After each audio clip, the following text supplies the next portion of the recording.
Welcome to the Irishman, Englishman and Scotsman Football Podcast.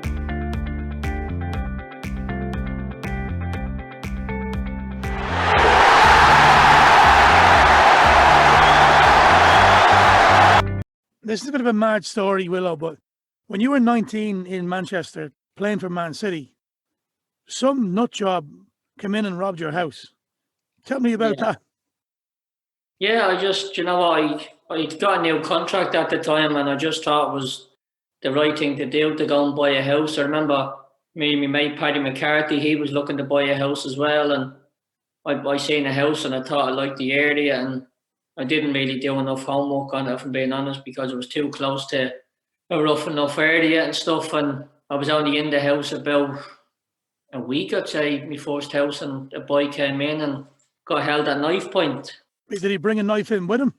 I said that to someone. I think he actually went into my kitchen, and Jesus. that's how stupid he was. Like, you mean, and but it's one of them things. He was on drugs, and you know what they're like. If I actually feel sorry for them in the long run, because it's not even their fault. They're like possessed. He just came in and he came into the sitting room and he just said, "I want that telly off the wall," and like I got the telly off for him, and he had the knife to the back of me when I was walking out of the house and stuff like that. And he actually recognised me, and he was a Man City fan, and he actually said to me while he was robbing me that this is nothing personal and all and stuff like that. So it felt personal to me, that's for sure. He recognised you as a Manchester City player? Yeah. Jesus. And then he just left with the TV? He went off with the telly and the car at the time, yeah. And he got caught within 2 or 3 days.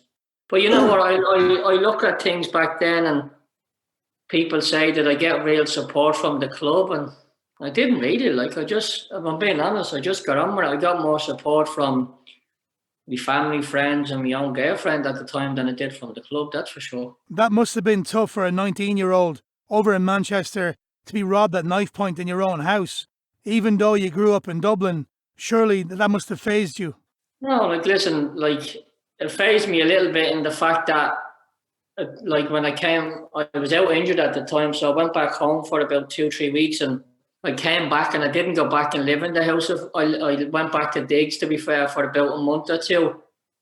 I went back to my digs lady for a month or two, and then I eventually got back into the house and stuff. But it was a strange one, because, for the first couple of years when someone knocks at the door and all, you're a bit on edge if you're in the house on your own and stuff.